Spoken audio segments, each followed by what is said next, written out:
Officer, education officers of all Western Education Office, the heads of schools of Western Division.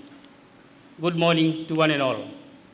It is my honorable duty to welcome our Honorable Minister for Education, National Heritage and Arts to the Educational Reforms Awareness Workshop being organized by the Ministry of Education in conjunction with Fiji Head Teachers Association and Fiji Principals Association. Sir, welcome to BA and to our Educational Reforms Awareness Workshop. I'd also take this opportunity to welcome the Assistant Minister, Honorable Vijay Nath, the Permanent Secretary for Education, Madam Clara Talonga, and all senior staff of the Ministry of Education. I also accord a warm welcome to all the senior education officers of Western Education Officers. Since this is the first official meeting with the heads of schools for 2015, allow me to congratulate all those who have been promoted in their new positions in the Ministry of Education for the best service delivery. I also acknowledge the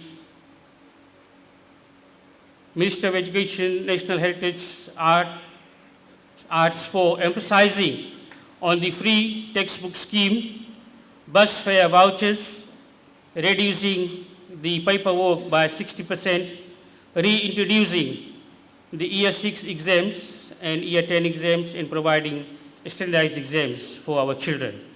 And many more you will hear from our Minister. This workshop eventuated through a vigorous consultation by the Executive Support Unit with me as the National President of Fiji Head Teachers Association. Since December 2014, there were exchange of emails and conversations, and we are ready to present to you all the most powerful education reforms awareness workshop to be held in BA. We have heard about all the reforms in place through media and recent circulars, but our minister thought it to be fitting to actually meet all the heads of schools in a forum like this and brief them about the reforms in place with all other senior staffs who have developed the educational reforms and will put all the reforms in action. Fiji Head Teachers Association and Fiji Principals Association is proud to be associated with this reforms workshop. I take this opportunity to thank the Minister for this visionary leadership.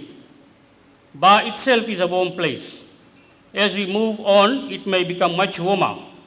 However, I would like to assure our Minister that we as reform agents have attended various workshops on reforms and change management, and we are ready to move out of our comfort zone and the predictability and certainty of the past.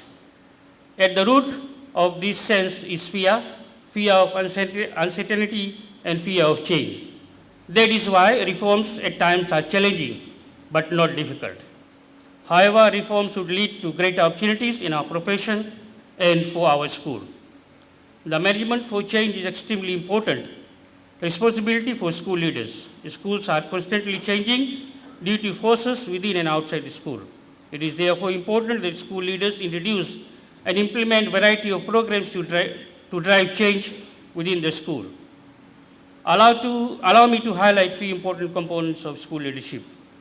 Leadership is a process by which one person influences the thought, attitudes, and behavior of others. Leadership creates a way for people to contribute to making something extraordinary happen, and this is what the educational reforms are all about. Leaders set direction for those working with them. They help them to visualize what they might adhere, and they encourage them to inspire them. Without leadership, a group of people will quickly get into arguments and conflicts because they see matters in different ways and move towards different decisions. Leadership helps them to point them into the same direction and harness their efforts jointly. Leadership is the ability to get other people to do something significant that they may not otherwise do. It involves motivating people towards a goal. And for this motivation, we have our Honorable Minister. The growing demand for improved quality in education has placed leadership in the midst of education reforms. Leadership plays a fundamental role in improving school outcomes and quality of education. By motivating teachers to work towards a common strategic goal, school leadership improves efficiency and equity of schools. The school leadership is essential in transformation of education systems to the needs of the emerging knowledge society. High-quality school system produces talented and able students. The role of school leadership has been evolving in response to shifting expectations of schools and school policies. In modern thinking, school leadership might not exclusively be the school leader's role, but distributed among a range of individuals within the school. Deputy school leader, head of department, and teachers can all contribute as leaders to realize the goal of promoting learning at school. An effective leader is one who has a clear vision of how positive and new changes the school system are developed, implemented, reviewed, and sustained through effective and organized change management process. Having said that, this is the wish of most of the heads of school who are present here this morning and leading into the afternoon.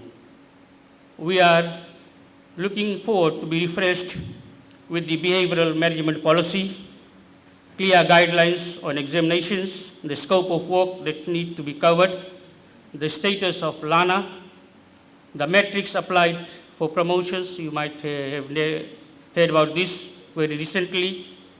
The staffing, the sanctioned staffing in school, additional staff for school, and role of head teachers in monitoring, and also the restructure of our district education offices. I wish you all the best in the educational reforms workshop and its implementation. Thank you, sir. Thank you for listening.